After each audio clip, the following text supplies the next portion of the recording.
This podcast is brought to you by Avocado Mattress. And if healthy, comfortable sleep matters to you, this is one organic brand worth knowing. That's because what you sleep on actually matters. Most mattresses rely on synthetic foams and chemical materials that trap heat, break down over time, or off-gas. Avocado does it differently. Their mattresses are handcrafted with natural materials, organic latex, organic wool, and organic cotton, designed to be naturally cooling, incredibly supportive, and long-lasting. They're certified organic by GOTS and meet multiple non-toxic and safety certifications. Made for people who care about their health and the environment without sacrificing comfort. I love that Avocado proves you don't have to choose between comfortable, supportive sleep and your values. And now you can get up to 15% off all Avocado mattresses. Just go to avocadogreenmattress.com. Get up to 15% off at avocadogreenmattress.com. avocadogreenmattress.com.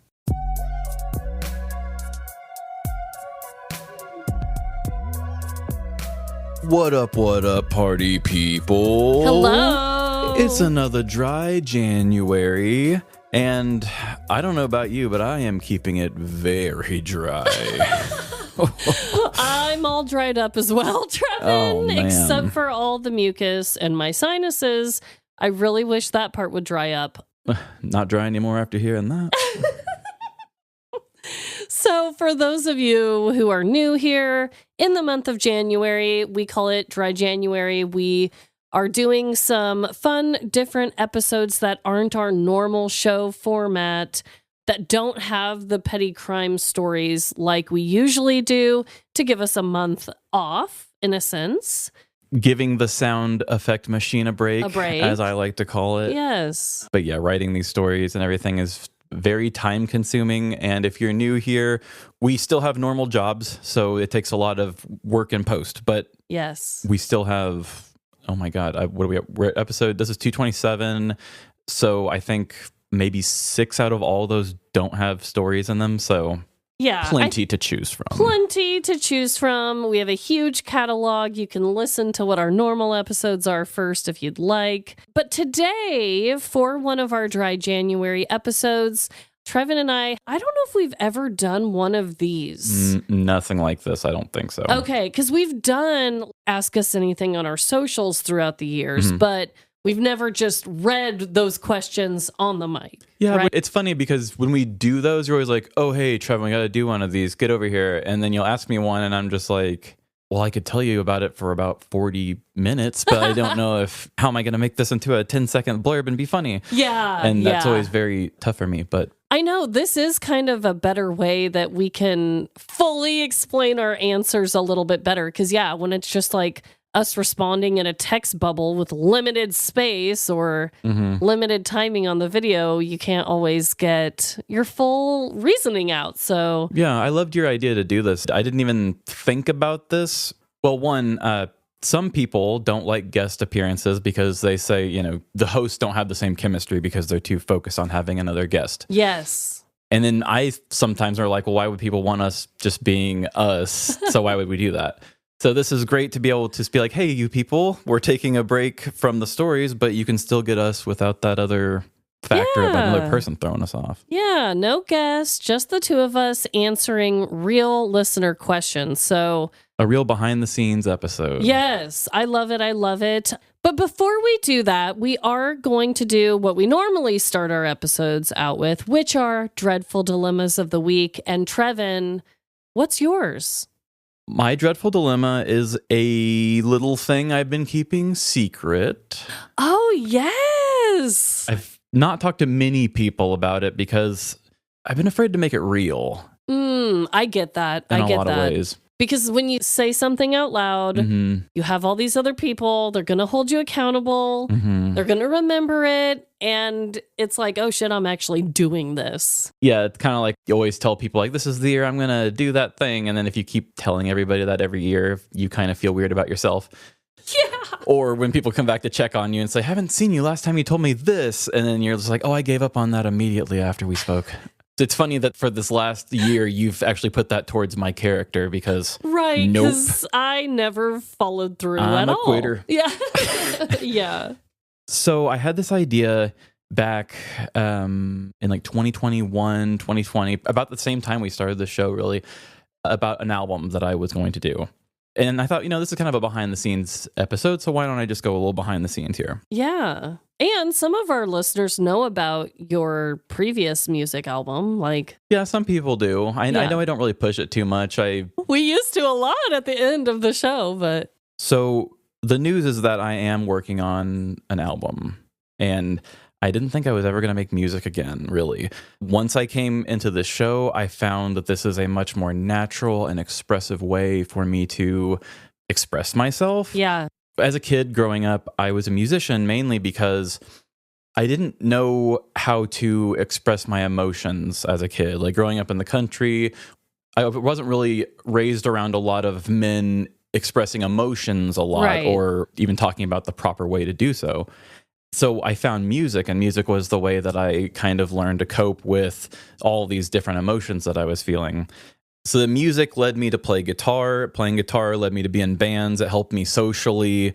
When I finally had heard like the song in my soul, and I was like, well, somebody has to sing this song. I guess it'll be me. Then that's when I learned how to record my own music. And the rest was history, really. I was a very emotional kid, and I thought at the time, the only emotional intelligence I had was through music. I could only be like really introspective through music, and I could only express myself through music. And it was really weird to try to just narrowly put all my feelings through one medium like that. But at least it was something, because it was the only thing that helped me feel better in times. So I struggled for a long time after I went to audio school with just like, I'm not that good of a songwriter. And like, of course, writing blocks I was having problems with. I just had so much to express all the time. A lot of my songs, I feel like, were very lyrically heavy because, like you used to say with me, was like, you have a lot to say. Yeah. And I've always loved that. I've always, because I've never, ever heard that as a bad thing. Yeah. And I think about that with my writing too, is when we found this show, I found that like I can express an entire story. I can give you all the emotional context and make it sound good so that when I drop the emotional bomb on you, you feel it. Yeah. And I found that to be so much more freeing for me. I can express anything through a story, through, just anything if I want, and I can use audio while doing it. So I thought I wasn't going to do music anymore outside of parody songs. Outside of parody songs for us, anything that you and I may want to do, or if I just, wanted to maybe do something for fun. I just knew that I never had to fill the expression cup again from it, because it felt narrow to me looking back.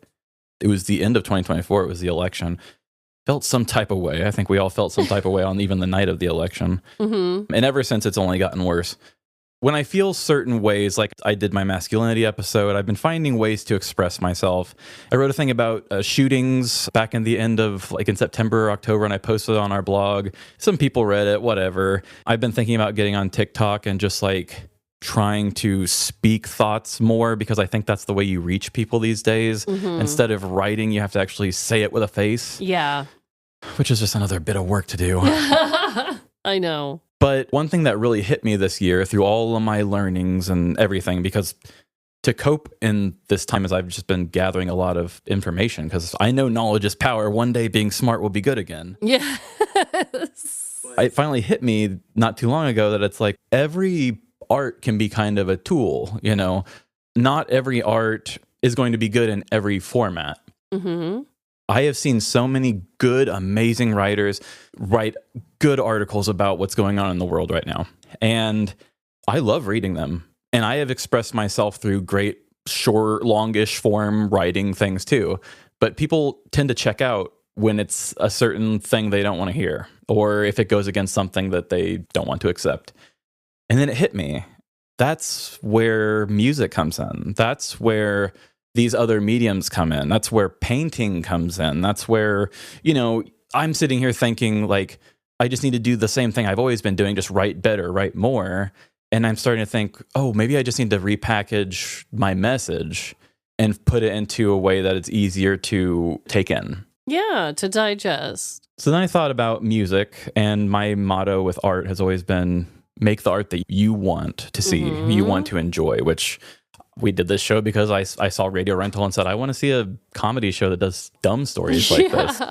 Then we mixed the making fun of true crime part, and it's perfect. Yeah. You know, back in the day, we had like System of a Down, and we had like these angry political bands. I mean, we still have some, like, but mostly kind of punk bands, or like certain artists will do like one or two. Yeah. But like, how is there not a concept album that just... I mean, like our stand-up comedians are saying it. Our podcasters are going crazy. Everybody's getting on podcasts and running their mouth about it. Yeah. And that's great. It's fine, but people are tuning out. Why isn't there like music that talks about this better? I mean, that's a good point. I have dug deep, and I've got a big playlist of plenty. And there's been a couple, I can't remember the guy's name. He was a folk artist, did this amazing one. They Made a Pig a Pilot is one of the songs on the album. And it sounds like a children's song. He's like, they made a pig a pilot in the front of And the whole thing is just a metaphor of like the pig is a pilot and all the farm is in an airplane and he's like taking control of it. It's a beautiful song and the whole album is political. Anyway, I'm not a political person generally. I'm very like in tune with the society and the culture and everything. And my empathetic heart is just feeling the pain of the world. And I want to kind of do like an observational concept album that just encompasses everything and how I'm seeing it, but through music. And I'm actually planning the whole thing out as a concept album where I've planned the song track list first with the vibe of everything first, and I'm working backwards. Instead of being a person who is like, oh, I've got 10 good songs, I'm going to make an album. I'm actually going to say these songs are going to say this thing, and they're going to say it in this way, and I'm going to make them work in the space of it. I love it. So I guess to announce it, the album is going to be called Big Sexy Fear. Ooh. I don't know when it's going to come out. I'm going to find a way to do it this year, and that's a scary thing to say too, because I am teetering on my sanity already this week. Right. So I don't know what's going to happen with the world or anything, but I still want to try to find a way to make this happen. I actually wrote one of the songs because I wanted to write Big Sexy Fear based on Trump's first presidency. So the first song I wrote for it, and then I was like, I shelved it, and then we did this podcast. Yeah. So I'm pulling that song back out to be on this album. I'm using the same name. I've expanded the idea greatly because it's back and it's better than ever. It's bigger than ever. Yeah. I'm taking the things I've learned creatively on how to do this show and how to be patient with things and trust the process. And I'm so much more confident with myself on a sound design level.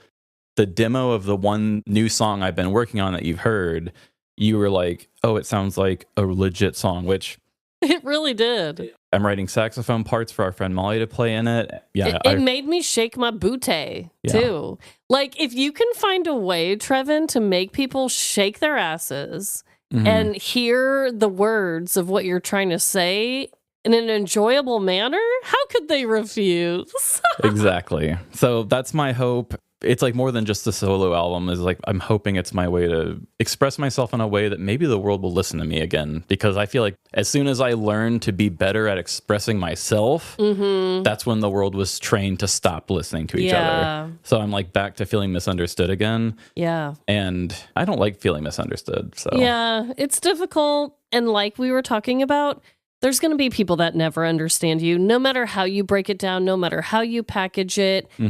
And I know that can feel helpless, that thought. But for me, in the way that I think of it, that's just a fact. It's not helpless that they're never going to hear you. They just don't matter, like, in what you're trying to say. You know, it sucks. It fucking sucks that there's so many of them, but there's only so much you can do. Yeah. You know, like when they call things woke or something, it's when it starts to like make people feel something or start to understand something, like, I'm learning something, woke. But it's like you'll watch a movie that has a really good moral, like, you should never let people bully people around. And it's like, do you like that moral of that movie, sir? Yeah, I think that's a great moral. And then it's like, why do you think that's a great moral? And you think this is, it just doesn't make sense. Yeah. That, and I also just think that putting this out there would maybe make people feel less alone, because like I said, Why isn't there more music that exists like this? Right. The only like mainstream person that I can even think of that's like really dived into this, like I know Childish Gambino had like that This Is America song and everything, but it wasn't like a full album, was it? Not on that subject, no. I just think it's cool that you're not only like doing this for yourself, which I think should honestly be your top priority. Well, it is for you. It is for myself to express myself, because when I feel a lot of emotions and I don't think people quite understand to what extent, that's when I'm like, I have to express it. So then people, like I said with the whole Mabel thing, like when I hurt my foot, it's like I'm walking funny to make people think that I'm okay, but it's like things are getting really rough out here. Yeah.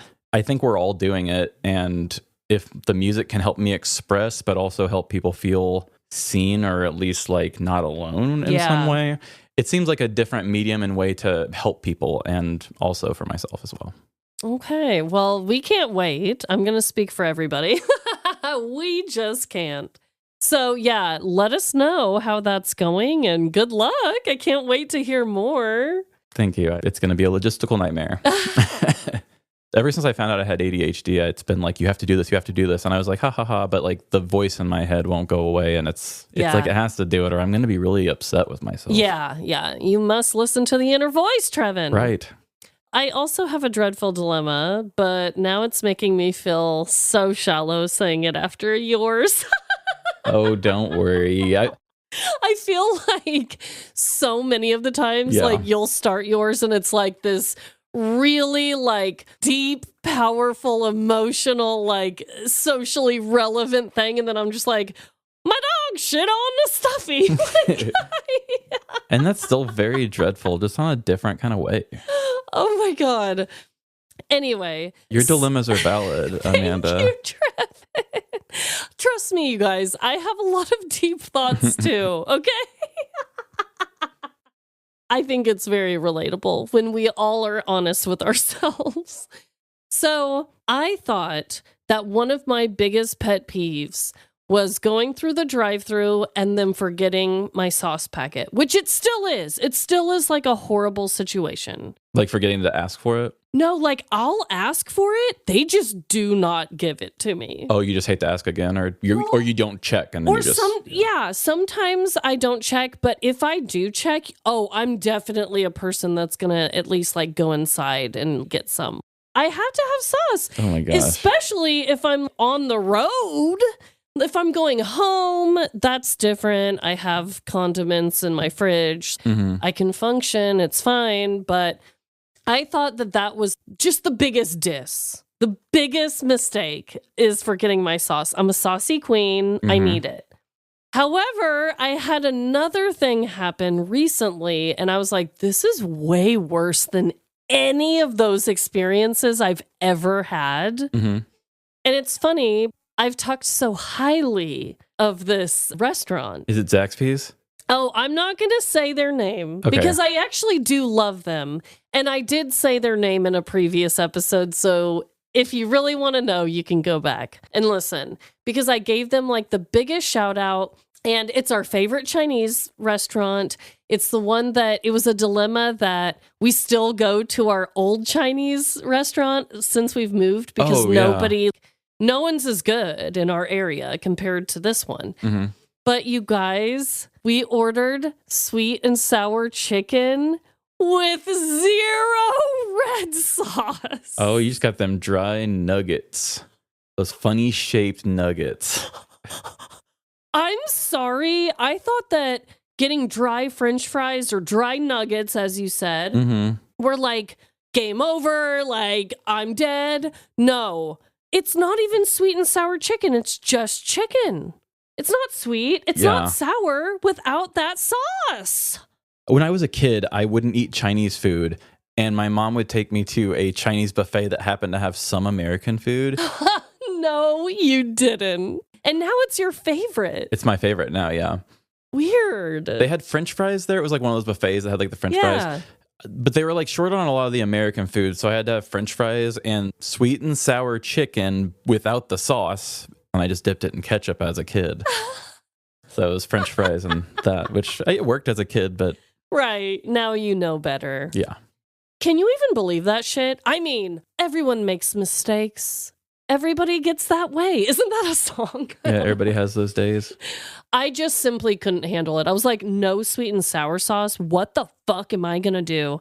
And yeah, we just had to use other sauces that we had. Was your rice fried at least? We had fried rice and Okay. everything else that we ordered. Because if it was white rice, that'd be a very dry. And they forgot you're supposed to get a free item or whatever if you hit a certain amount of money, which for a family of 4, Easy. we're always hitting that amount of money, unfortunately. We always get the crab ragoon as our free thing. They forgot that too. They forgot my sauce. They forgot my crab ragoon. It was so sad. When you bring up the goons like that, that's really sad. Oh, it's sad. Sad. Not that yours wasn't already sad, because that ruins a main course. Yeah.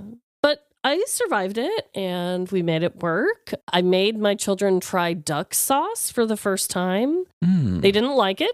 The reason I went with that is because it's probably the most similar to sweet and sour that we had available, but it isn't the same. And they noticed and they didn't like it. Dang. We made it through our dilemma. Should we jump into these listener questions?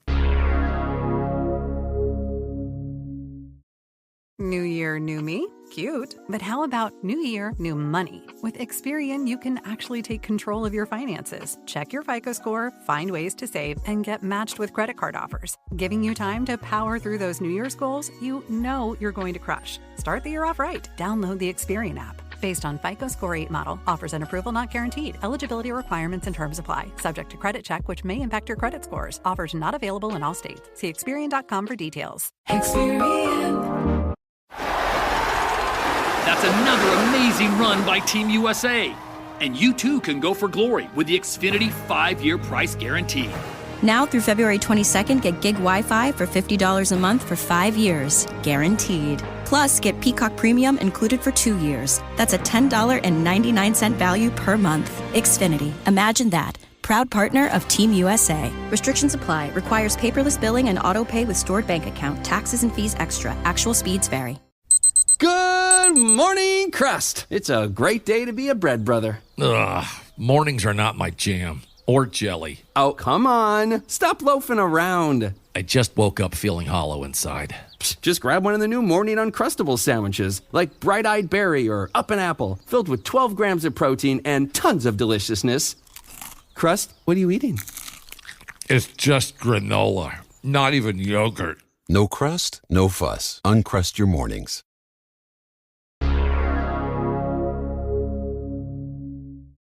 Yes, but actually, no. No. Okay. No. Fine. I had a couple listeners message me. I think I brought this up on the last time I did the bullet with hair drawing thing, because I was late on that one. Oh, okay. These are 2 other people that I've been like, oh yeah, I got you, and then not. So, Let's give them their due.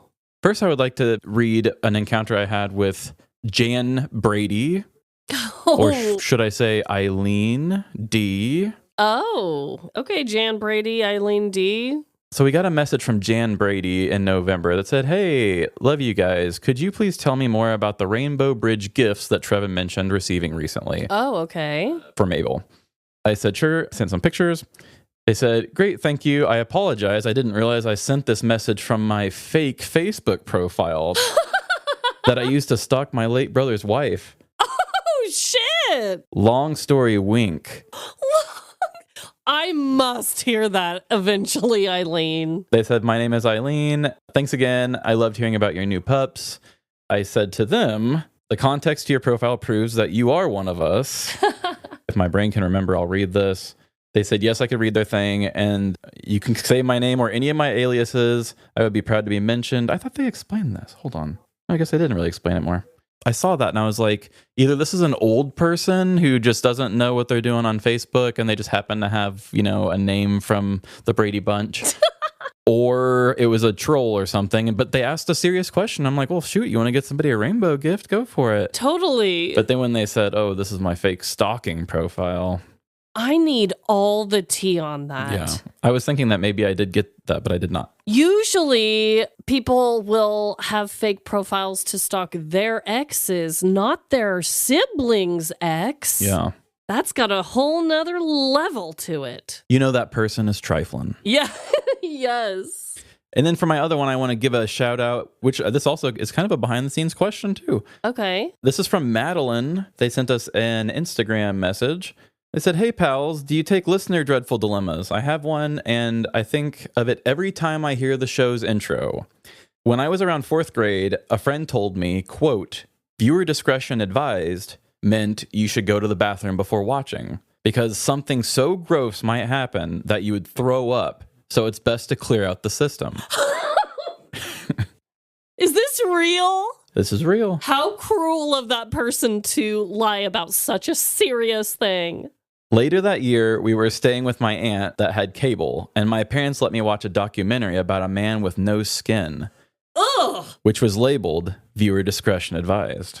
Oh my God. So what do you have to do? Every commercial break, I was running to the bathroom to pee so I wouldn't get sick. I don't know when I finally learned discretion does not mean relieving yourself, but your intro always makes me think of this misconception I had. Oh my God. That is horrible. Do you know how many things say viewer discretion advised? Yeah, so many. Poor Madeline, man. That is such a sick joke. That is not a good friend. I did have one listener, and I can't remember who it even was, but they sent us a question on Spotify once a long time ago and said, why does Amanda say viewer discretion is not advised? And I was like, it really doesn't make a ton of sense, especially since discretion should still be there because we are like an expletive show.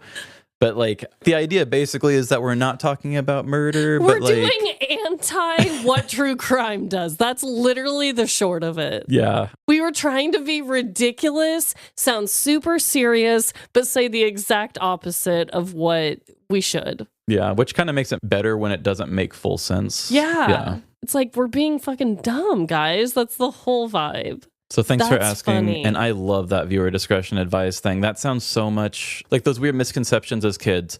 I don't know if I've ever talked about this, but like I used to think that if somebody was running the sink and washing their hands at the same time that somebody in the house flushed the toilet, that somehow that was toilet water or something like, I don't know what. I just always thought that as a weird kid. I was walking into the bathroom at work at my last job one time, and my coworker, who was probably, 18 years older than me, an older guy, I was using the water fountain at the same time that somebody had flushed the toilet when they opened the door, and he goes, "Ha, that's pee." And I was like, "Sir, are we from the same place? Like, how did..." And he thought it was weird that I thought it was such a connection, but did everybody else think this too? Because I thought it was weird when I found somebody else that... I never once thought that, so there you go. Imagine if Madeline heard somebody else talking about like, "Oh, when I heard viewer discretion advised, I had to piss all the time." Like, that is so fucking funny. And now I'm actually really grateful that our said viewer discretion is not advised. Yeah. You don't have to pee, Madeline. yeah, you don't have to, but if you have to, you still can. I mean, you can, by all means, but you don't have to. Oh my God, that is so fucking funny. Thank you so much for sending those in. We put out a post on our Patreon and our Facebook group. I meant to do one on Instagram, didn't get around to it, but I think we have enough questions. Oh, yeah. Also, we had certain people send us multiple questions, so I think we're going to be just fine. So our first one, I'm just going to start with the order that we sent them to each other. Okay. And I love that this is the first one, and it actually ties into another one that we received. So this is great. And this is from Tawny M on our Patreon. And the question for us is, does Papa Dennis have a good personal petty story? With the eyes looking to the side emoji. Tawny, that is so funny that you ask this exact question, because my dad, Papa Dennis, also posted in our Facebook group. Oh. And his question was, well, he started it with, "I have a question." Thank you for explaining. I'm ready now. He said, "Is Papa Dennis ever going to be on your show? He sounds quite nice." He is quite nice. He's a well-spoken man. I think it's a soothing, deeper voice. A very kind gentleman. I wouldn't mind having him on the mic. What both of these questions say to me is that My dad needs to put his thinking cap on. He needs to write a petty crime story, and then, yeah, you can be on the show, fool. Yeah.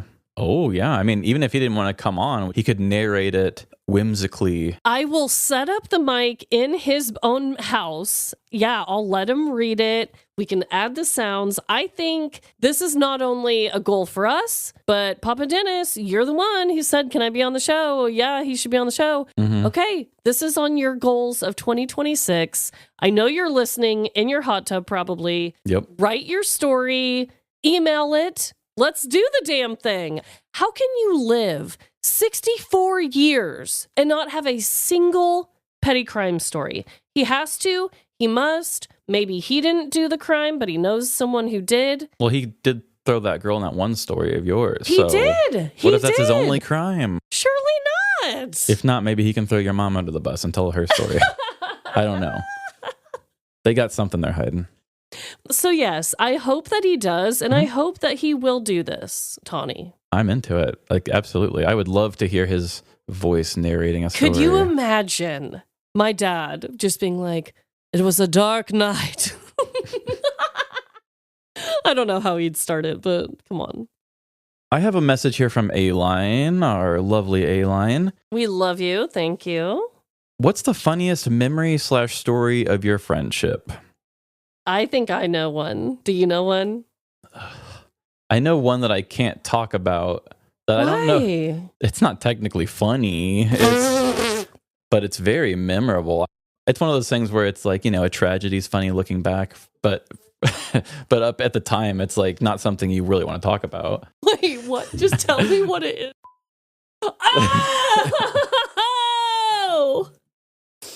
Oh my God. I'm not even trying to get. I'm just trying to think of. That's the one that popped in my head immediately. No, I know. That is definitely the most memorable. And trust and believe, it would honestly make a great petty crime story. God, but holy shit, how do we even begin? Right. Okay, well, let me tell mine first. Yep.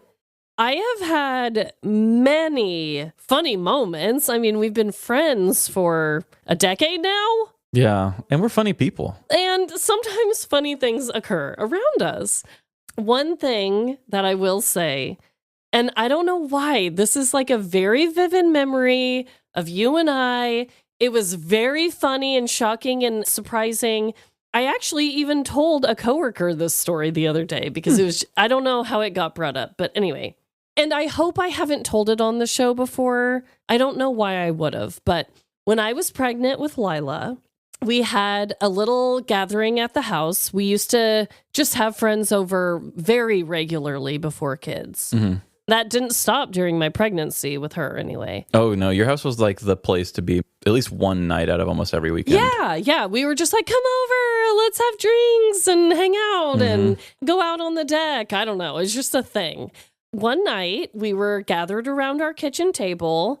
Trevin was talking about like how weird he is with babies and how scared he is of them and how they're so fragile and he doesn't like that they can't hold up their heads and all these things. And, he was very not that he like didn't love me or my pregnant belly or whatever, but he wasn't like the friend that is like, let me touch your belly. Let me get, like, he was never like that. Like a lot of my girlfriends, for example, are. Yeah, there was definitely something wrong with you in my eyes. Yeah. He was scared. He was scared. So it was really funny. I don't know if you had said, oh, I've never felt a baby kick from touching someone's belly, or I don't know how it started. I believe it was something like that because I've seen in like videos or something where they catch it on video where you see like the whoop, like just the shadow because of the pushing out. And I was like, ugh, I'd hate to feel it. Yeah. So he's like, I've never experienced that. And I was like, well, I mean, you've never touched my belly. Like, go ahead, give it a whirl. Like, go ahead and touch and we'll see if she kicks. And I shit you not. And this goes for the entire pregnancy with Lila and my entire pregnancy that came later with Winnie. This has never happened like this ever again. This was the one and only moment. Trevin put his hand on my pregnant belly, and it was the most aggressive fucking kick I've ever felt, ever. And I could just feel that He was scared. I was scared. Lila was probably scared. I don't know. Lila and I both were screaming, I think. But the face that was on Trevin, his facial expression was so fucking disgusted, scared, and he was like, was that normal? And I was like, no, actually, that was a very powerful kick. Yeah, she had a battering ram trying to get out. And that memory will just live in my mind rent free. It was so fucking funny. Like your reaction to the whole thing. The fact that you weren't the kind of person that was all up on my belly, and for it to be the one time you did and it be the most powerful, intense kick I've ever felt ever. It's just a funny moment. Definitely a memorable one. I put myself in your shoes and I just think of like when you have really gassy tummy or something, like I'm trying to imagine what that would feel like if there was a little critter inside moving and also trying to like push out. Yes. And that just makes me feel a little upset. And the fact that you're probably traumatized from that kick. Yeah. And I'm here to tell you that wasn't normal. It was never usually that aggressive. But yeah, just the timing and who it was and the way you reacted, I will never forget it. Yeah, that was a very fun time. One time that I will say for us that I find to be very memorable and very funny was when you were pregnant as well. Oh, okay. Was it the same pregnancy? Or I think, yeah, it was the same pregnancy. It was when Molly and I were going through our phase of we were single and we were always single together, always trying to find people. And we were going through a phase of karaoke bars. And so we would go to cheap karaoke bars. And most of the time it was just like, well, if you're not meeting anybody cool, at least you're getting cheap drinks and watching people either try way too hard or not do a great job, whatever. Right. And we brought, I don't even remember, was it for anything specific or did you just happen to come out one night? Because Amanda had been pregnant that time, which is when Molly and I's bond really started to grow to a new level, was because we had to start hanging out without you. Right. And that was when it was like, do you want to go out and do what we normally do when Amanda's not here? And so we were like, we have to make Amanda come. And you were very pregnant. Yes, I was bumping, definitely. I was the DD that night. You were the DD. And like I said, can't remember if it was a event. No, honestly, I do not think it was. I think I knew that the whole group was going and I wanted to be a part of it still, and I offered to DD. I don't think it was like... Well, Amanda came as the DD sober and she sang karaoke on the stage for everybody. You actually moved around the stage. I think, did you walk off the stage? And oh, you know I did, Trevin, because... with her big belly. If anyone wanted to know what my go-to karaoke song is, it's Loving, Touching, Squeezing by Journey. For those that know the song well, there is this break where after you're singing your ass off, it's just a bunch of na-na-na-na-nas forever. And I love that song, but I'm not just going to stand there, na-na-na-na. Like, fuck that. No. So I would just chug the whole time. Anytime that part comes on, I always walk around the audience if the microphone allows, and I make the audience sing the whole na-na-na-na, and I get them into it, and they sing, and then I make my way back up to the stage and close it out. And you did a great job sober. And to me, I was probably past drunk and just blown away at this sober woman just doing it with a baby in her belly and a song in her heart. And I was very impressed and feeling embarrassed for you, even though it wasn't that you were doing a bad job. It's just I was putting myself in your pregnant shoes again. I know. And I was just watching you own it and thought she didn't even need to be drunk. You know what? I really don't. I really don't need any substance to have fun. Like, I definitely have proven that to myself, but I'm glad that you were able to see that and understand. I think before I even sang too, I was like, hey, everybody, I'm the pregnant DD tonight. And everyone was like, whoa. It was like in this weird country bar and everyone was smoking cigarettes. Yeah, it was a smoke. Yeah. That was another thing too. Yeah, you really commanded it the second you got up there. Yeah. For all the times that I've known you and there's been points where you're just like, oh, I don't feel like it, or I feel stage fright, or anytime we've been through those points, I'm like, but you were pregnant. Yeah. And you karaoke'd sober. You can do anything. You can take over the world. Oh, that is so funny. Pretty sure Molly has videos of that still, because she saves all her Snapchats from forever. Oh my God, she snaps her life all the time. Yeah, and she has sent that exact video of me karaokeing pregnant, so I will ask her for it. Sweet. Because, oh my God, how funny. Close your eyes, exhale, feel your body relax, and let go of whatever you're carrying today. Well, I'm letting go of the worry that I wouldn't get my new contacts in time for this class. I got them delivered free from 1-800-CONTACTS. Oh my gosh, they're so fast. And breathe. Oh, sorry. I almost couldn't breathe when I saw the discount they gave me on my first order. Oh, sorry. Namaste. Visit 1-800-CONTACTS.com today to save on your first order. 1-800-CONTACTS. Hey, it's Brooklyn Adams, and I'm partnering with Abercrombie to tell you about the newest drop from their active brand, Your Personal Best. YPB leggings are made with buttery soft fabrics that hug you in all the right places and come in Abercrombie's viral Curve Love fit, designed to eliminate waist gap. Paired with sports bras and super soft sweatshirts, it's activewear that supports every part of my busy lifestyle and gives me my best butt ever. Head into the new year feeling your personal best. Shop Active by Abercrombie in the app, online, and in stores. I'm your host, Stassi Schroeder. Welcome to Tell Me Lies, the official podcast. What's the most unhinged thing of season 3? Steven, because he's so evil. I do think he is misunderstood. You see everyone face consequences. It's intoxicating. The writers just know how to trick you. There's always a twist in this show. It's nothing you would expect. Tell Me Lies, the official podcast, now streaming, and stream the new season of Tell Me Lies on Hulu and Hulu on Disney+.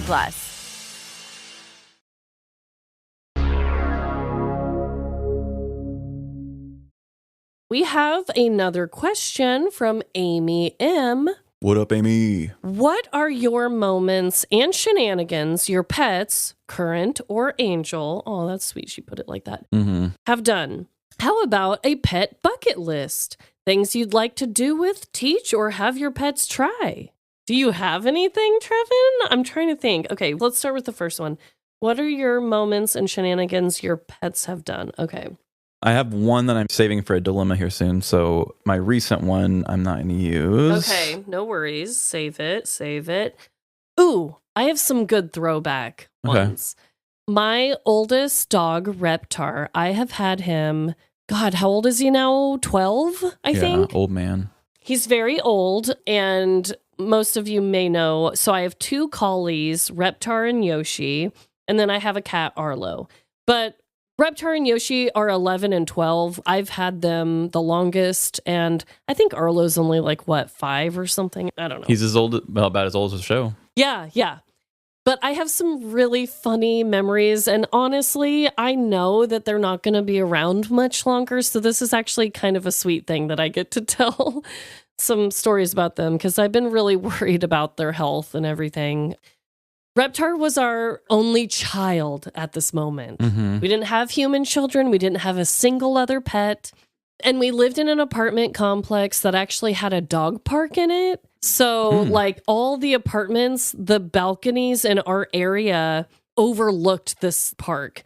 And we would take him there all the time. And he was just a little tiny puppy. And he'd jump through this little tiny puppy hoop. And it was a whole thing. One day we were there. And there was a big bulldog, and he came over and he lifted his leg and he peed on Reptar, almost to like degrade him or like mark his territory on him, or I don't fucking know why. It was so mean. Like, he was so innocent and so pure. Ooh, I mean, that's a real slap in the face. If you ever done that to a man, maybe I should do it more. You really should. Lift my leg and just pee on him. But the unfortunate part is that after that happened, I don't know if it was the same day or just a few days after, Reptar came over and peed on me. Whoa, because you didn't back him up. I don't know what it was, but a few times when he was a puppy, he would come over. It was always when Jordan was really close by, like we were sitting on the couch next to each other. And it was almost like he was like, this is my property, not yours, is how it felt. Yeah, Marcus territory. Yeah. Wow. And so I like to think that maybe the bulldog put that in his mind. and then he did it to me, but maybe he would have done it regardless. I would like to think as his mother that he wouldn't have, but it happened. He peed on me multiple times as a puppy. Dang. Very bizarre.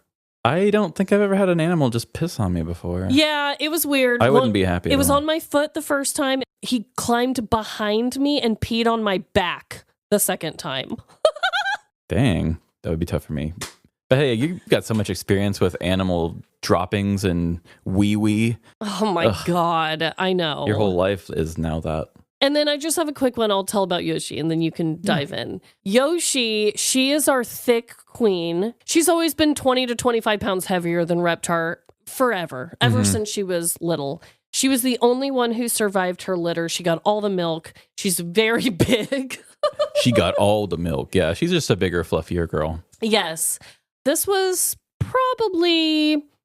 she was probably like 3, 4, something like that, years old at this time.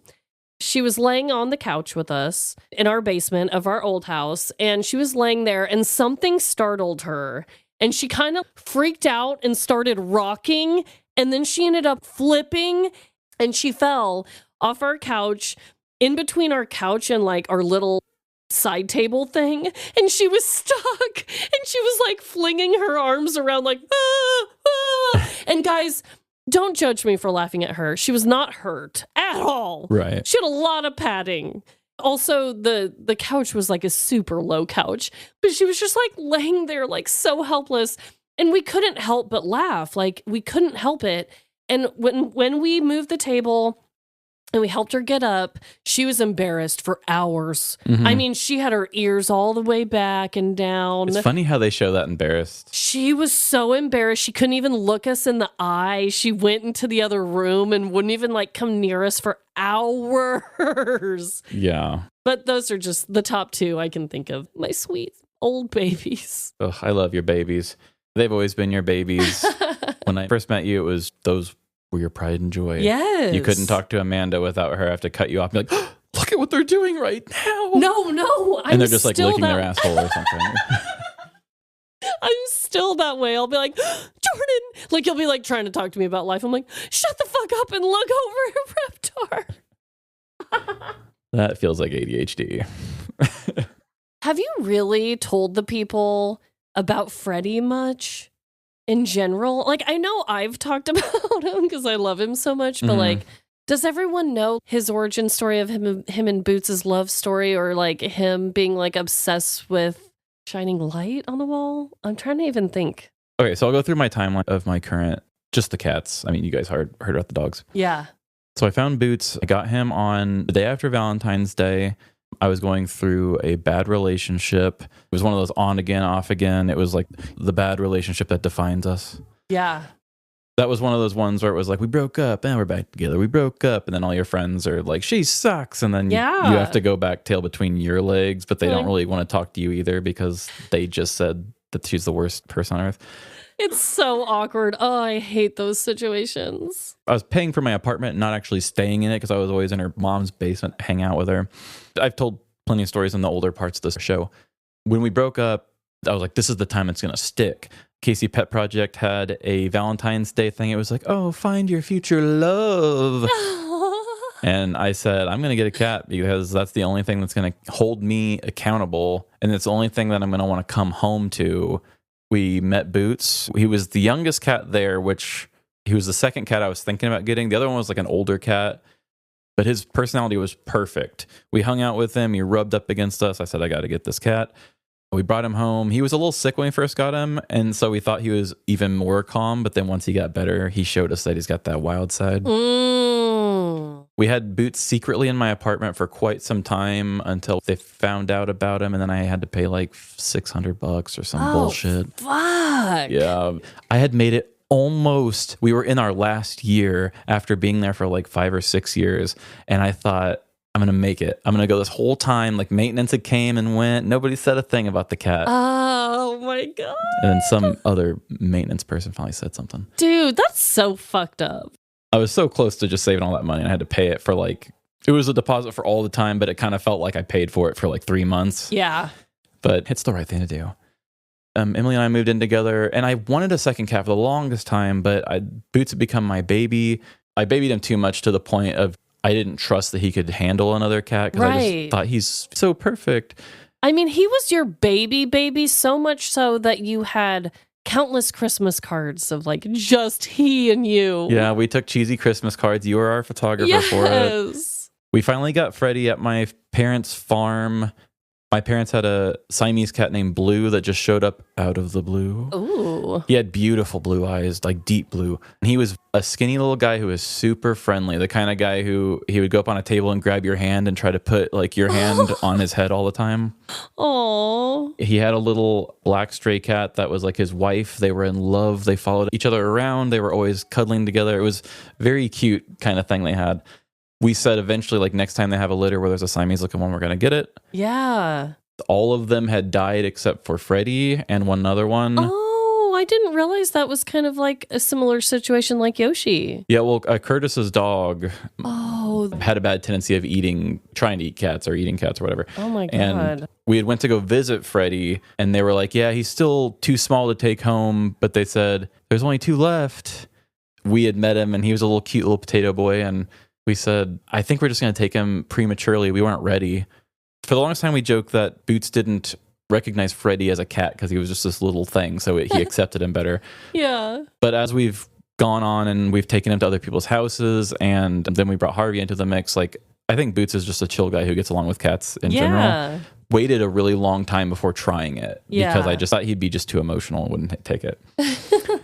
So Freddie was a baby. He didn't know how to use the toilet when we first got him because he was a farm kitty who was taken prematurely from his mother. Right. I'm glad we took him because then his mom ended up dying not soon after that. Oh, really? Yeah, he was the last. No, I think she made one more litter. Oh. And it's really interesting because the litter, there's one that looks just like Fred but with long hair. And the face looks the same. It's weird. And then there was another one that's black, but the face looks like Fred still. And then there was another one in a different way. You could tell they were related. I don't know how. Yeah. So he didn't know how to use the litter box or anything. We couldn't get him to train very well until we finally just started making him watch Boots use the litter box. And from there, Fred was just in love with Boots, and we started looking up about how it said that Siamese are really good companion cats for other cats. Oh. And so he just attached right to him. I'll bring the pictures up again. When we first took little pictures to announce him as a little kitten, he just stood so proudly in front of Boots. Like Boots is laying on his side, and Freddie's like, this is my big daddy. Like, just so happy. And still to this day, Fred's bigger than Boots now. Boots has shrunk a little bit, and Fred's gotten very large. And Boots and them yin-yang hug and cuddle all the time. They cuddle always. They bathe each other and cuddle each other and fight each other all the time. Yes, they're big lover boys. And then we got Harvey right at the beginning of the pandemic, or right before the pandemic started. She was supposed to be around my birthday time, my birthday present. We were walking through Petco, and I looked and I said, that two-faced cat is staring me down. Yeah. It was right before a Chiefs game we went, and the whole time I brought it up at my parents' house. I was like, you should have seen this two-faced cat. Very cute. And then we drove back home. On the way home, I told Emily, I said, still thinking about that two-faced cat. So then we got her and Emily are inseparable. She's got her quirks. You know, she's the reason she pisses on our stairs. Right, the foil stair dilemma. I've got another story of her that I'm going to probably put in a beginning of a story soon, so we won't really talk too much about it. But she's a gross little girl. She's got that stinky butthole problem that we've talked about. Mm-hmm. She bullies Fred all the time. I think I took a video of it recently, and if not, I can get one soon. Fred has this thing where he knows he's going to get beat up by her. So when he enters a room, he walks in slow motion. And we're just sitting here and we're like, why is there a cat walking in slow motion through the middle of the room? And what usually happens is Harvey's like licking her paws or whatever. And she's like, huh? And she just looks over and we're all watching Fred walk in slow motion. And then eventually it's like, I got to go beat this guy's ass. He's acting like he's in slow motion. I don't know why. He's asking for it. Yeah, he just makes himself more of a target by doing it. Yeah.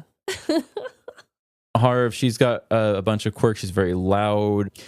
She used to be able to catch really well. She still kind of can. She's put on some weight now, but if you can get her attention to want to play and nothing interrupts her, like she launches her body. Quick story about Boots as far as shenanigans go. In my dating days. Oh, yes. I was seeing this young lady, and so Boots was there. I lived with 2 dudes. I think there was no dudes home. The girl had come over. She went to like a glow party the night before. So like she had glow sticks, and I think she had some sort of like glow in the dark stuff still on her from the night before. We were having a little kissing time and whatnot, and I know that my boy Boots has a tendency to kind of get into things that he shouldn't. Like he'll dig into bags and stuff like that. So her purse was open on the floor next to my bed. So we were having a little bit of personal time for a minute, and out of nowhere, I heard this loud hit sound, this weird crash, and then I heard something hit the bed. We stood up real quick, and Boots was a tornado. Like he was throwing, and I'm not saying like zoomies, like I'm saying out of control, throwing his body into the wall and into the bed. I was trying to figure out what he was doing. He was throwing himself around and going. When I went to try to grab him, he had thrown himself so hard that a big glob of like his spit had like hit me. It like flung up and hit me. And I'm like, I don't know what to do with him. He had dug into her purse, and she had a glow stick in her purse, and he chewed on it. Oh, no. He chewed on it until he had broke the plastic. Oh, my God. And the second that the taste got into his mouth, I guess cats don't have the ability to spit. Okay. And so he was being so dramatic. The taste was so, because I looked it up. It was like non-toxic, but it's supposed to be like a very bitter taste or something. Okay. So it got on his tongue, and he was just like, he just thought he was poisoned or dying or something. And they say that cats will foam because that's like the closest thing they can do to kind of get things out. Yeah. At first, I thought like I almost lost him. I was very stressed, but we took him into the shower, and he looked like a little drowned rat for a bit, and we got a syringe of water and squirted it down his throat. But he was a really big cat back then too. So like when he hit my computer table and then like hit my bed, and I felt it against the bed, I thought this dude's dying. Like I thought seizing out. Yeah, I thought this was it. I'd never seen him ever move like that, and never since. Wow. Was the glow stick, like, had it been cracked, was it glowing? It wasn't so much that I ever saw it in his mouth. Okay. It was a pre-cracked one. I don't know if that matters. Okay. It was one of those twisty ones that connect to be a bracelet. I could just see that he had punctured like a couple tiny holes in it. It wasn't even leaking on my rug or anything. So it had to have been that he just got a little bit on his tongue and was like, bitter. We just went on that tangent for so long, but ask us about our pets and you shall receive.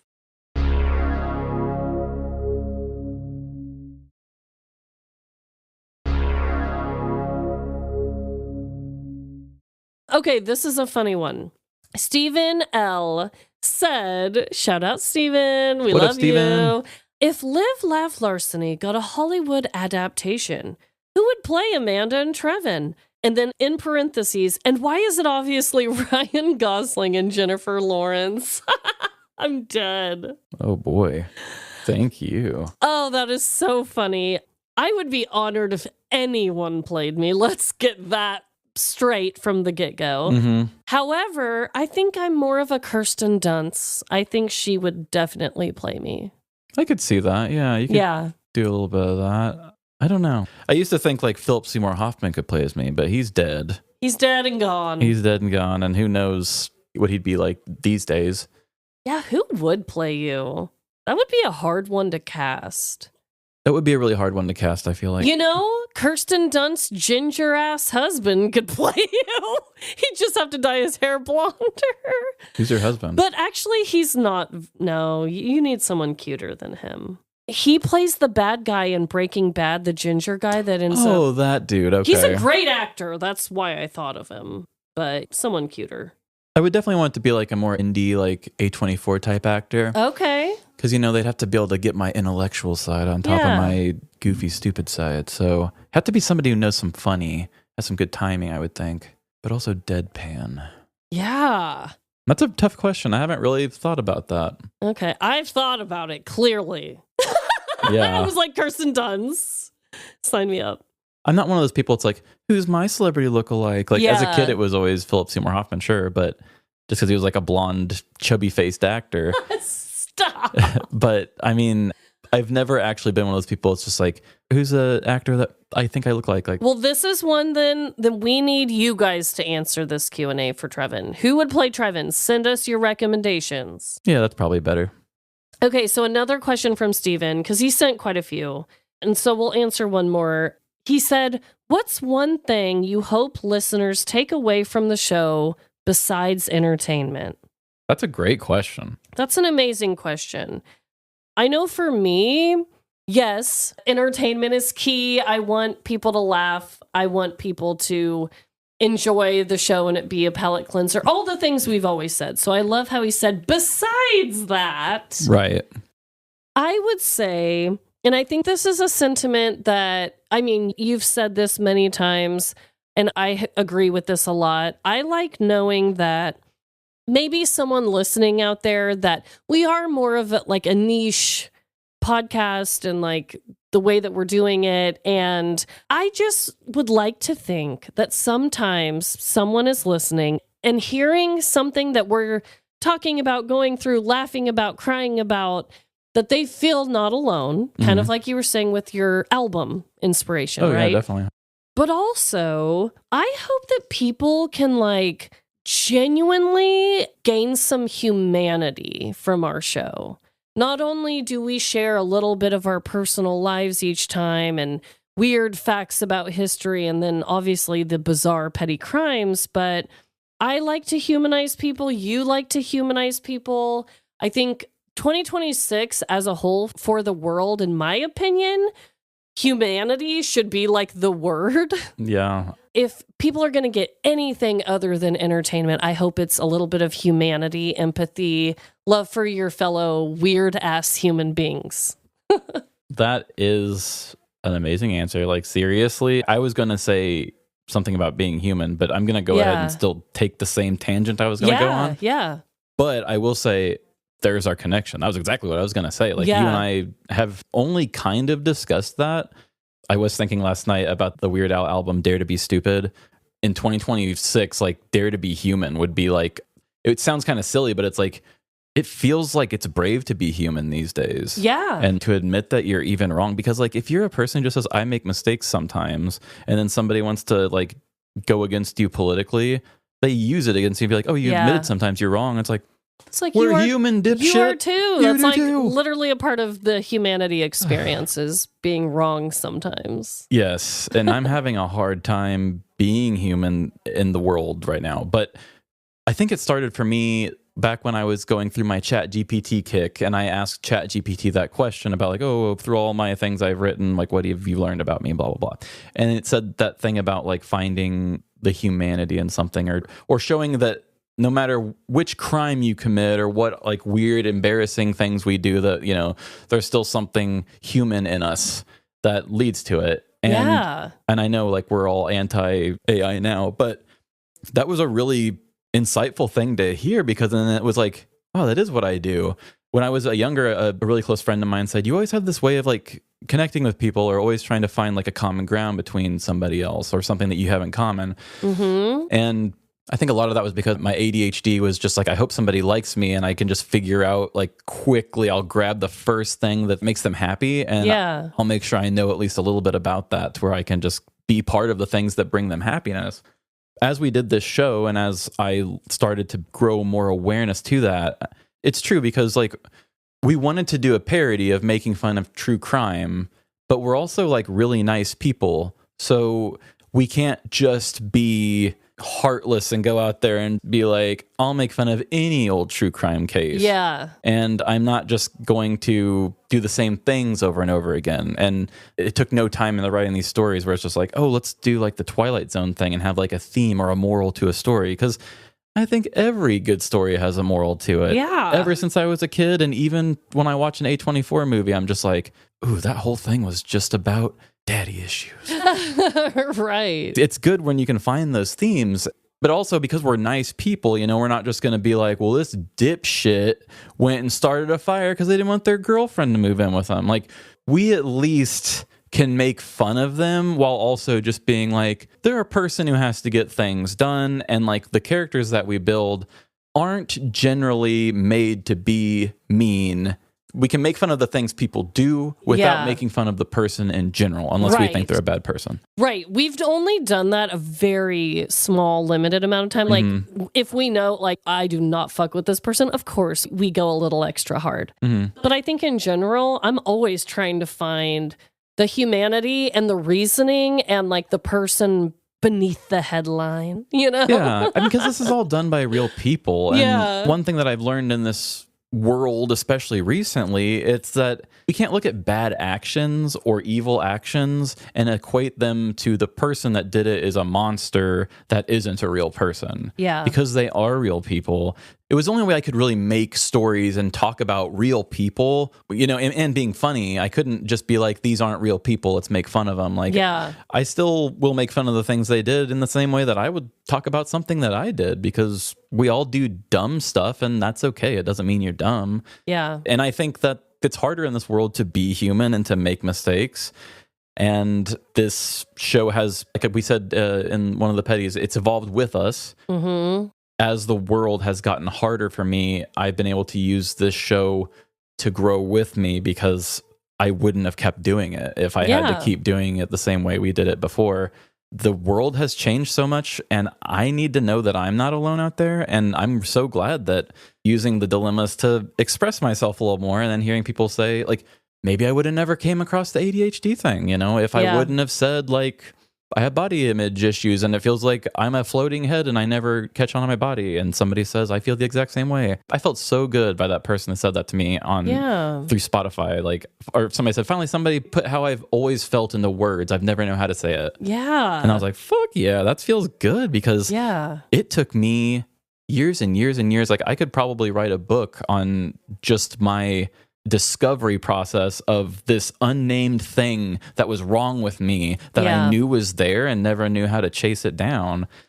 We find those things quicker when we share them with people. And it seems like in this polite world that we live in, this overly politicized world, too many things are too hot potato-y to talk about these days. Even the things that matter. Like, I'm not saying I'm trying to push your button, but it's just like, are you having some deep problems and sadness with what's going on? Like, I'm not trying to tell you it's all because of disapproval of who is in charge. It's just that, do you think that maybe some stuff is a little, like, inhumane in the way that people are being spoke about? Like, maybe by people with authority?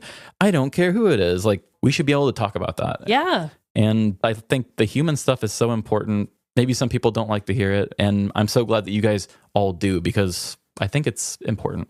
Yeah, I'm so glad we're on the same page. Yay for humanity. Yes. So from Emily P, shout out Emily. She sent us quite a few questions, but I don't know if we're going to have time to answer all of them. A lot of them were really good.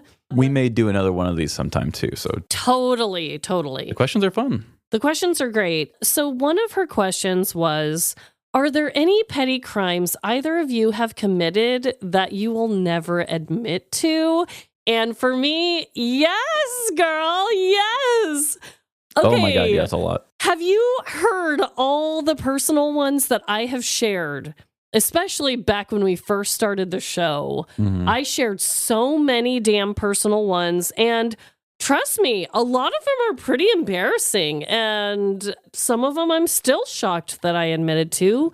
But yes, there are definitely ones. There's one in particular that Trevin and I talk about often that he witnessed that's like, it's funny looking back on it now. It was like a crazy bar brawl that I was in. I've debated making a story about it in the past, but it did end pretty aggressively, if you will. I don't know the words. It's a touchy situation all around because of how it ended, who it was with, how it happened. But my God, you guys, would you guys just die if you actually knew, like, some of the shit that I have done? It's so memorable, though, for our relationship, in my opinion.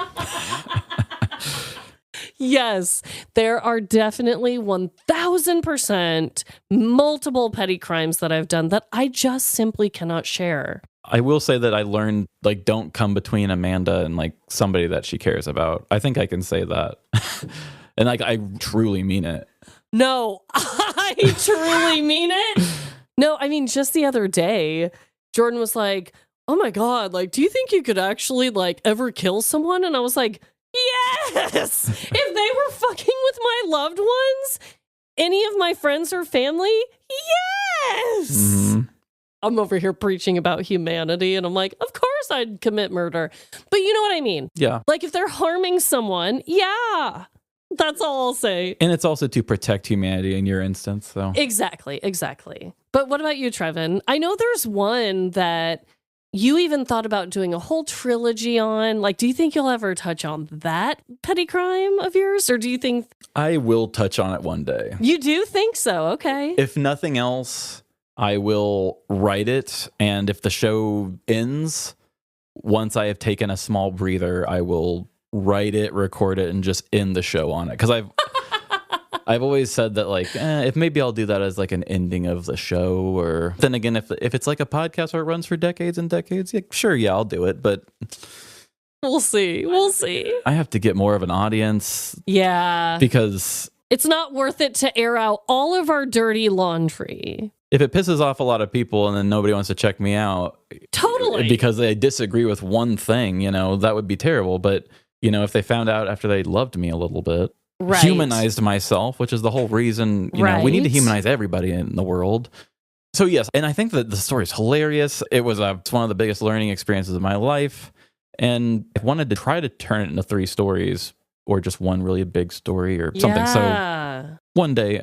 And then that one's a little touchy too, though. I see why you've been like, should I? It's a fine line, Emily. It really is. It really is. And it's also one of those things where it's just, I really want the story to be good. And that's right, really the main reason at this point. It's not that I don't feel like I have the trust of my audience. It's just that I want to really put people in the situation too. And I haven't had the time creatively to do that. And that's not where my priorities are either. Yeah. I'm not in a looking back place. I'm kind of trying to fix my now. Yeah, totally.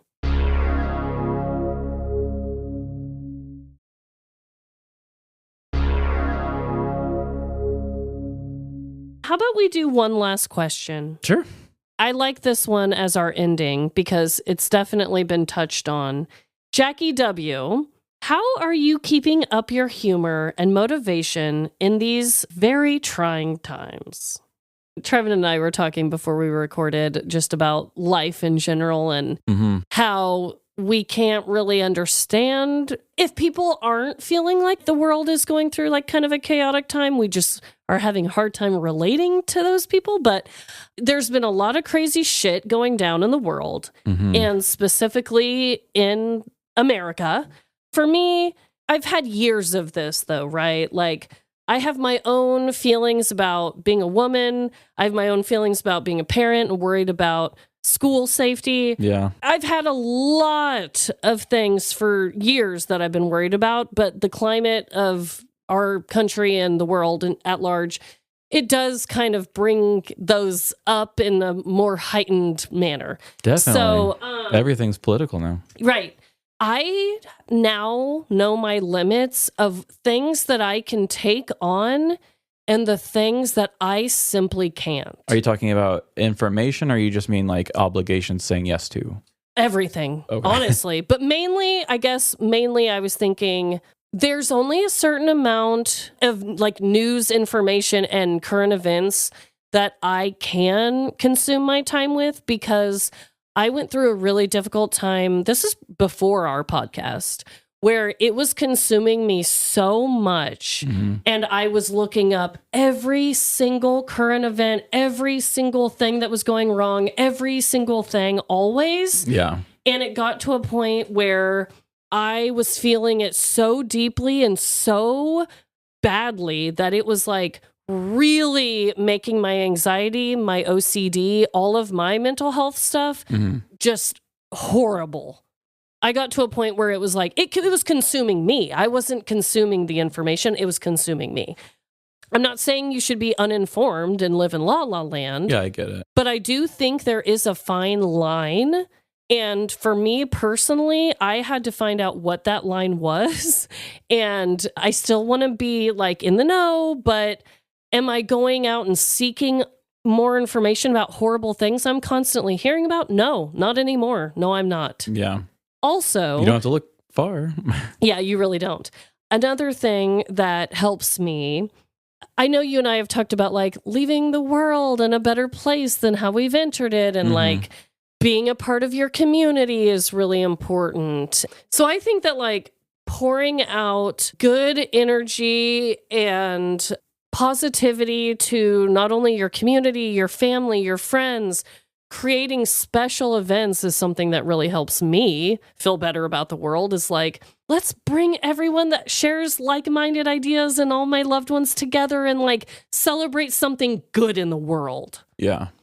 That's definitely always been a way I've coped. Is I like to have my friends around me. I like to have my community around me. I like to celebrate in the good times, because there's just so many bad times that you can just think of and let it get you down. That's really what I've been doing. Yeah, I totally get it. It's different for you. I mean, you're putting kids into the world. Yeah.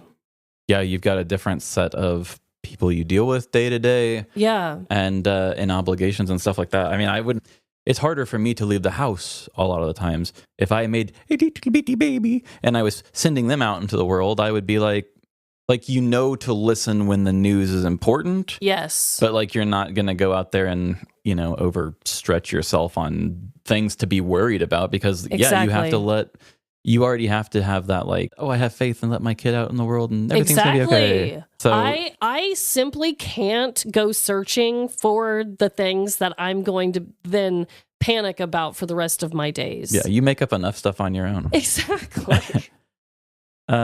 So I'm working on the album. Obviously, that's going to be a big way of expressing just like this big encompassing feeling I've been feeling for over a year. As far as right now, in the immediate time, I have been wondering, like, guys, how do we do stuff much longer? Like, how do I keep going to a job much longer if it's going to get worse? Like, I was telling you earlier from my experience, and sorry, I don't mean to sound doom or gloom with that. I'm just saying, in the current week, if it doesn't lighten up a bit. Yeah. But what I was telling you earlier is like from my experience with abusive relationships and just how that kind of stuff works is like you kind of stay at a certain point and then you kind of feel like a feeling of like you just went a level further and then you sit in it for a while uncomfortable and you get used to it and then you find yourself a level further down. I think in the beginning of 2026, we definitely experienced a next level down and it's one of those things where it's like, oh, I can deal with having everyday terrible, but I can't deal with everyday terrible and now one day like this. Yeah. So now we've just experienced it and I don't know. Anyway, it's hard to be like, oh, I'm going to keep being funny all the time. Like I hope we can still do it, but I don't know if maybe we'll need to take a week off here and there as things go, because who knows where the world's going to be. But during our Christmas break, I was going to take a little bit of my off time to sketch out a rough version of what I wanted the cover of my album to be. Oh, yeah. Because I told a friend of mine that's an artist, I said, hey, I want to support you. I want you to do it. And then I got way too focused on it and spent way too long on it. And I taught myself how to do digital art. And I sketched it out and took a picture and put it in. And I pretty much just made my own album art, which I find it to be really romantic to make your own art. Yeah. As much as I wanted to support my friend. But I found that it was actually really relaxing to kind of do that art. And I've always thought it's cool to just like have a funny little picture in mind and just like I'll make it. Yeah. I didn't realize how fun it was to do it on Procreate with an iPad. A-Line's been helping me with some stuff. And I've just been doing pictures of the pets lately. Oh, nice. Maybe I'll have a few done to show off by the time this episode comes out. But that's been my unwinding activity, is just doing goofy little pictures on there. But also to help me feel better in the times is I feel like I'm a pretty good person at explaining things. I heard somewhere somebody said that people who want to sound smart will use college words to explain an elementary school idea. Okay. But intelligent people will explain a college idea using elementary school words. Yeah. And I feel that that is a skill that I've honed in on with my life of just the people I've dealt with and how I've had to learn to communicate. So for me right now, I'm dumping a lot of stories out. Like my Facebook right now, I don't even post it for the show or for people to really even see it. I'm just only doing it because I'm hoping that I can explain like the little things I know from like the people, like the village that raised me and what I know drives the people around me. And I'm trying to like put things in that scope, and I'm writing these things out, and I'm trying to just like share things from a more human angle, which is all I'm trying to do. That's the thing that's annoying too, is like you still get labeled woke when I'm just like, no, I'm just talking human. I don't care. Like I just don't like to see a person in pain or something like that, and right and wrong sort of thing. So I'm trying to get back to connecting the human side of things. And in the same way with my dilemmas have taught me is like saying something, even though it feels obvious to you, it may not be as obvious as you think, because I grew up thinking that I wasn't that smart. I grew up thinking I didn't have that much to share. So then this whole time I've been like, I'm not that smart. I have nothing to say to anybody to give to them. Now I find out that most of the world is stupid as hell. So I'm like, oh shit, I should probably try to help share experiences, share knowledge. So I believe, like I said at the beginning, hopefully knowledge will be power one day. And I do believe that although there are a lot of people in our families or near friends that are kind of in our way with accepting and allowing bad things to happen, I still have to believe that they don't mean it in the way that we see it. And the only reason why is because we have been purposefully uneducated and taught to avoid talking about our feelings, having feelings. The bridge of communication has been destroyed, and somehow we're divided intentionally. Yeah, in the same way that the propaganda is slopped out there, just slop, slop, slop. AI slop. It's just, if there's like a billion of them versus 100 good news things, you're guaranteed that you're going to see the slop. And one thing I'm learning is, even though I feel that I don't have something to contribute, as long as I have like an intentional reason to share something, one more voice adds to the right side. Yeah. I'm not saying that what I'm doing is slop, but it's like you have to combat against slop. So it's going to take a lot of voices to, we'll never outnumber it, but like the saying, quality over quantity. It's like, we are outnumbered, but we can reach them in quality. We just still need more quantity. So I think it's time. I'm trying to put my voice out there more. And with all that time I don't have. Yeah. Does anyone have any spare time we could get a hold of? Yeah. You want to be a full-time assistant for me? Well, I think that was the perfect way to end it. Thank you to everyone who sent in your questions. I'm so sorry if we didn't get to them. Like Trevin said, we might do these again one day. I think it was a fun way for you guys to get to know us a little bit better, and a new dry January type of episode. So I know we were just talking about how the world is heavy, but I hope that wherever and whoever you are having the best week. And just remember that no matter the crime, big or small, in the end, we're all doomed. Doomed to find our humanity? Bye. See ya. Would you like to join our elite task force that is Patreon? If so, come on over and join, why don't ya? And do you like sharing dilemmas or asking random questions? Follow us on any of our socials. We might ask you for some of those things. Find us on Facebook, TikTok, Instagram, or Threads. Live, Laugh, Larceny. And do you have any petty crimes that you are willing to share out loud? If so, send them to our email, livelaughlarceny@gmail.com. And give our show the same rating I would give Amanda's pregnant karaoke. 5 stars. I felt something move. Rate our show wherever you rate podcasts, Apple, Spotify, or Good Pods.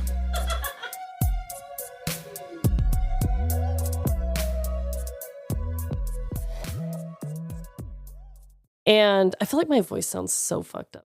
I feel like my mouth sounds dry too. Like, I just sound a little raspy. Probably just that dry January sound, mama. Yeah, I guess. God.